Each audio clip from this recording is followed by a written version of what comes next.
Hello guys, this is Aditi Pandey. तो आज हम स्टार्ट करने वाले हैं हमारा नेक्स्ट पार्ट, फिरंगी राज का आना और एक दुनिया का खात्मा।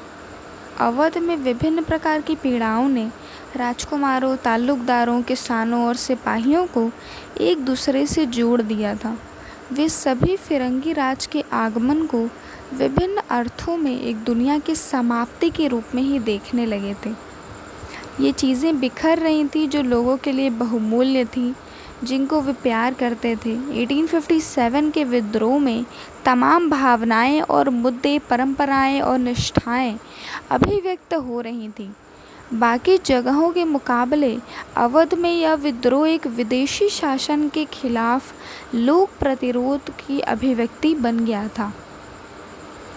अवध के अधिग्रहण से सिर्फ नवाब की ही नहीं बल्कि इलाके के ताल्लुकदारों को भी लाचार कर दिया गया था। अवध में जो समूचे देहात में ताल्लुकदारों की जागीरें और किले बिखरे हुए थे, ये लोग पीढ़ियों से अपने इलाके में ज़मीन और सत्ता पर नियंत्रण रखते थे। जब कोई अचानक से आपके घर में कब्ज़ा कर ले तो आपको अपनी चीज़ें छोड़ के जानी ही होंगी, भले ही आप कितने भी सालों से क्यों ना रहते हों, चाहे वो कितना ही प्यारा आपका घर क्यों ना, आपको जाना ही पड़ेगा वहाँ से। अब वो चीज़ आपको अच्छी तो नहीं लगेगी ना, बुरी लगेगी। तो उसमें यही एक्सप्लेन किया गया है। ब्रिटिश भू राजस्व नीति ने ताल्लुकदारों की हैसियत व सत्ता को और चोट पहुँचाई। अधिग्रहण के बाद 1856 में एक मुश्त बंदोबस्त के नाम से ब्रिटिश भू राजस्व व्यवस्था लागू कर दी गई। यह बंदोबस्त इस मान्यता पर आधारित था कि ताल्लुकदार बिचौलिए थे जिसके पास ज़मीन का मालिकाना हक नहीं था। उन्होंने बल व धोखाधड़ी के ज़रिए अपना प्रभुत्व स्थापित किया। एक मुश्त बंदोबस्त ने ताल्लुकदारों को उनकी ज़मीनों से बेदखल किया जाने लगा। तो ये एक टेक्निक यूज़ की गई। अगर किसी को आपसे आपकी प्रॉपर्टी हड़पनी है तो वो कई सारे पैतरे उसके लिए आजमा सकता है, चाहे वो एक पॉजिटिव वे में हो चाहे वो नेगेटिव वे में हो। तो उन्होंने नेगेटिव वे में अपनाई थी।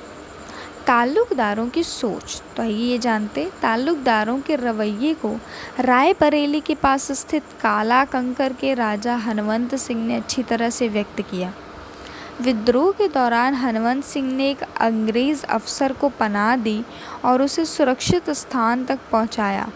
उस अफसर ने आखिरी मुलाकात में हनवंत सिंह ने कहा कि साहिब, आपके मुल्क के लोग हमारे देश आए, उन्होंने हमारे राजाओं को खदेड़ दिया, यानी कि भगा दिया।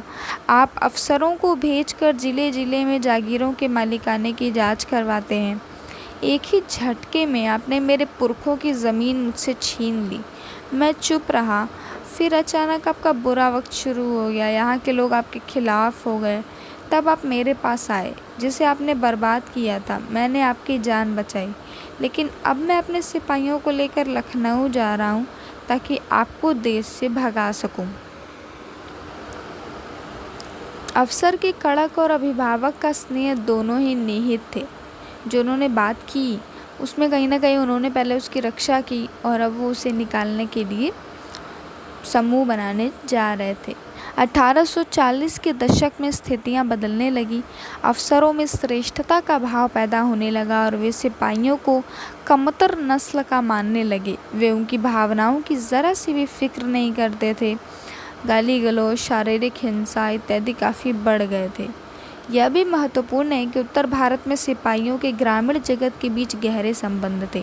बंगाल आर्मी के सिपाहियों में से बहुत सारे अवध और पूर्वी उत्तर प्रदेश के गांवों से भर्ती होकर आए थे, जिनमें से बहुत सारे ब्राह्मण थे, उच्च जाति के थे। बल्कि अवध को बंगाल आर्मी की पौधाशाला भी कहा जाता था।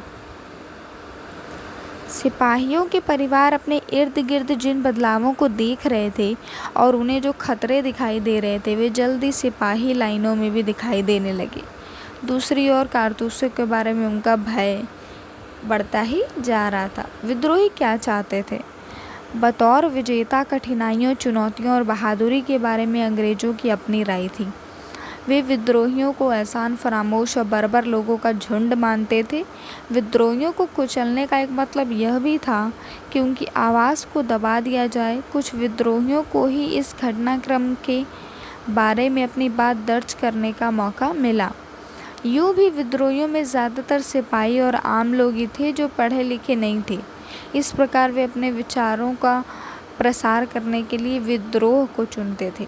विचार को जब आप एक्सप्लेन करना चाहते हैं, मान लीजिए कोई नया बिल आता है, अगर आपको बताना है कि हाँ ये चीज़ सही नहीं है, तो उसके दो तरीके हैं। या तो आप हिंसा कर दीजिए पूरे देश में, ठीक है, आतंकवादियों की तरफ, फिर सब कुछ बर्बाद कर दीजिए, या फिर आप पोलाइटली बात करके समझाइए। दो ऑप्शंस हैं। अब आप कौन सा ऑप्शन चुनते हैं वो आपकी एजुकेशन पे निर्भर करता है कि आप कितने पढ़े लिखे हैं, कितने संयमी हैं, कितने धैर्यवान हैं, आपके अंदर मानवता की कितनी क्वालिटीज़ हैं। अब आप एकदम जंगली बन जाइए, फिर पूरी जगह आग लगा दीजिए अपनी एक बात मनवाने के लिए, तो अगर फिर आपको सज़ा दी जाए तो ये गलत तो नहीं होगा, बिल्कुल ही सही बात होगी, क्योंकि पब्लिक प्रॉपर्टी को नुकसान पहुंचाना ये किसी के भी हक़ में नहीं आता है, चाहे उसके साथ जो भी हुआ हो। आप लीगली काम कीजिए। पब्लिक प्रॉपर्टी को नुकसान पहुंचाना एक गलत था, गलत है और वही रहेगा, चाहे इंसान कितना भी मजबूर क्यों ना हो। कानून को हाथ में लेना हमेशा ही गलत होता है। एकता की कल्पना 1857 में विद्रोहियों द्वारा जारी की गई घोषणाओं में जाति और धर्म का भेद किए बिना समाज के सभी तबकों का आह्वान किया जाता था।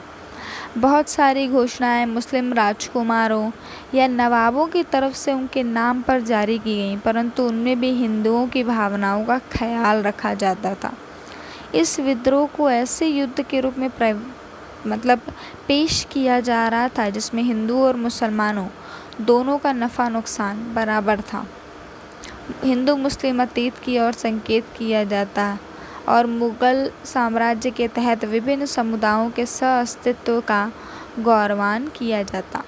यदि अभी भी देश पे कोई हमला होता है तो भले हिंदू मुस्लिम के बीच में कितनी ही वो मतभेद क्यों ना हो, वैसे मतभेद कहीं ना कहीं बहुत सी चीज़ें उसे इंक्रीज़ करती रहती हैं।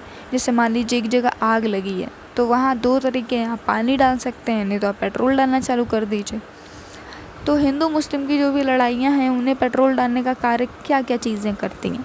जो भी राजनीतिक मंशाएं हैं वो पेट्रोल डालने का कार्य करती हैं कि अगर ये चीज़ नहीं रही तो एक पार्टी जीत नहीं पाएगी। एक पार्टी मान लीजिए आ गई कि ठीक है, अगर कोई पार्टी है जो आधे लोग उसको वोट दे रहे तो सोचेंगे ठीक है चलो पूरा वोट ना सही, हम मुस्लिमों का वोट ले लेंगे या हम हिंदुओं का वोट ले लेंगे, तो वो हिंदू मुस्लिम कार्ड्स खेलने लगते हैं। तो ये चीज़ें हैं जो हिंदू मुस्लिम के बीच की जो भी लड़ाई है, जो भी आग है, उसके लिए पेट्रोल का कार्य करते हैं, उसे बढ़ाने का कार्य करते हैं, उकसाए रहते हैं। क्योंकि अगर ये लड़ाई ख़त्म हो गई तो फिर वोट एक ही इंसान को जाएगा ना। वोट बैंक पॉलिटिक्स काफ़ी चलती है जो चीज़ें लड़ाइयों को बढ़ावा देती हैं। सिपाही क्या सोचते थे? विद्रोही सिपाहियों की एक अर्जी जो बच गई। एक सदी पहले अंग्रेज़ हिंदुस्तान आए और धीरे धीरे यहाँ फ़ौजी टुकड़ियाँ बनाने लगे। इसके बाद वे एक राज्य के मालिक बन बैठे। हमारे पुरखों ने सदा उनकी सेवा की और हम भी उनकी नौकरी में ही आए। ईश्वर की कृपा से और हमारी सहायता से अंग्रेज़ों ने जो चाहा वो इलाका जीत लिया। सबसे पहले अंग्रेज़ आए। यदि आप किसी देश में जाते हैं, वहाँ की सिक्योरिटी सिस्टम को ही अपना बना लिए तो फिर उस देश पे तो आपका कब्ज़ा हो ही गया ना। किसी भी चीज़ अगर आपको कहीं एंट्री करनी है, एक गलत एंट्री करनी है, तो उस चीज़ से क्या बचा सकता है आपको? उसकी सिक्योरिटी बचा सकती है। अगर आपने उसकी सिक्योरिटी हथिया ली, उसकी सिक्योरिटी पर ही पूरा काबू कर लिया, तो फिर आपको समझ लीजिए वो चीज़ तो आपकी हो गई ना। उसकी सिक्योरिटी जब हट गई, मान लीजिए कि आपकी मम्मी ने कहा है कि ये चिप्स एक पैकेट है, इसकी सिक्योरिटी आपका छोटा भाई करेगा और आप लोग नहीं खाएंगे क्योंकि आप लोगों ने बहुत सारे खा लिए, ठीक है, लेकिन अब वो चाहिए आप, तो आप क्या करेंगे? अपने छोटे भाई को समझाएंगे कि देखो इतने सारे चिप्स तो ख़त्म हो गए, एक बच्चा है, इसे भी ख़त्म कर लेते हैं। नहीं तो किसी तरीके से आप उसे समझाएंगे, अब वो छोटा है तो समझ जाएगा जल्दी। तो फिर आप दोनों डिसाइड करेंगे कि एक चिप्स का 50% वो ले लेगा, 50% आप ले लेंगे। तो फिर क्या होगा, उसको सिक्योरिटी के लिए रखा गया था, आपने उसे ही अपने पाले में ले लिया। जब वो आपकी तरफ हो गया तो दोनों ने मिलके चिप्स खा लिया। तो बिल्कुल इसी तरीके से किसी भी चीज़ पे यदि कब्ज़ा करना है तो सर्वप्रथम उसकी सिक्योरिटी को ही अपनाना होगा। ठीक है, चलिए आगे चलते हैं। दमन क्या होता है? 1857 के बारे में हमारे पास जो भी विवरण मौजूद है उनमें साफ कहा जाता है कि इस विद्रोह को कुचलना अंग्रेज़ों के लिए बहुत आसान साबित नहीं हुआ। उत्तर भारत को दोबारा जीतने के लिए टुकड़ियों को रवाना करने से पहले अंग्रेज़ों ने उपद्रव शांत करने के लिए फ़ौजियों को आसानी से कई कानून पारित कर दिए थे और फ़ौजी अफसरों और यहाँ तक कि आम अंग्रेज़ों को भी ऐसे हिंदुस्तानियों पर मुकदमे चलाने और उनको सज़ा देने का अधिकार दे दिया जिन पर विद्रोह में शामिल होने का शक था। यदि मान लीजिए देश में कहीं आक्रमण हो जाता है तो मतलब आक्रमण बहुत ज़्यादा हो जाता है, बहुत सारे सैनिक मर जाते हैं, तो फिर क्या हो जाएगा? यही ना कि आप सब अपनी रक्षा स्वयं करें, आप सबको लड़ने का हक दे दिया जाएगा।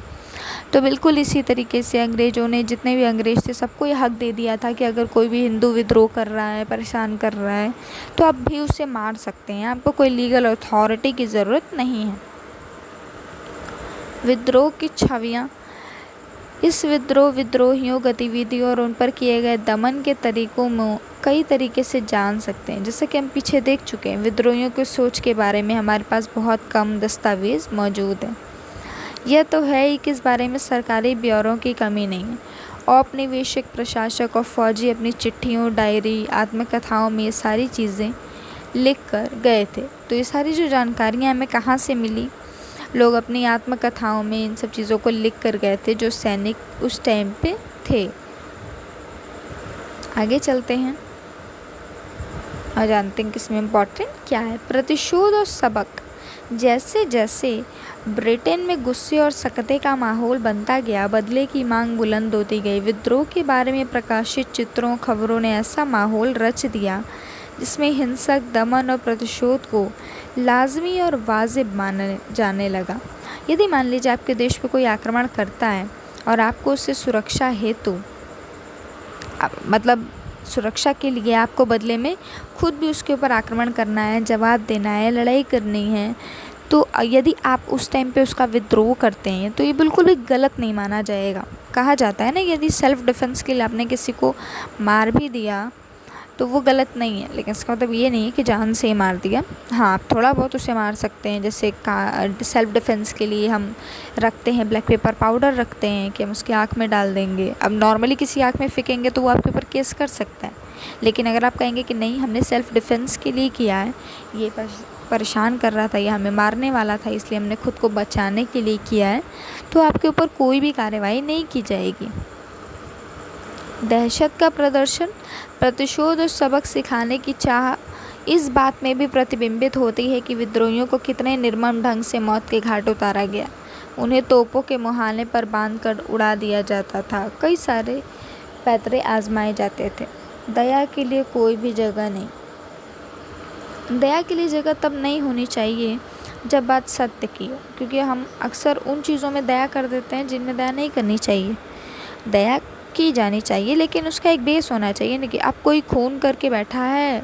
जैसे था ना कि एक विमेन है जिन्हें फांसी होने वाली थी, तो दया की मांग रखी गई कि इन पर दया कर दी जानी चाहिए कि ये पहली वुमेन है। अरे ये क्या होता है, पहली वुमेन है या पहला मैन है? गलती तो की है ना, कि ऐसी शौक में थोड़ी ना उन्हें सज़ा दिया जा रहा था। गलती उन्होंने की ही थी, तो उन्हें सज़ा तो मिलनी ही चाहिए, बहुत पहले मिल जानी चाहिए थी, ये देर हो गई। और ये गलत चीज़ है कि कोई सिर्फ औरत है या सिर्फ लड़की या सिर्फ बालिग है, इसकी वजह से किसी को सज़ा नहीं दी जाएगी, बिल्कुल भी नहीं। सज़ा तो दी ही जानी चाहिए। ये कालक्रम है, आप चाहें तो उसकी पिक्चर्स ले सकते हैं। आपका चैप्टर यहीं पे ख़त्म हो गया है। कोई क्यूरी होगा तो आप पूछ लीजिएगा। Thank you so much.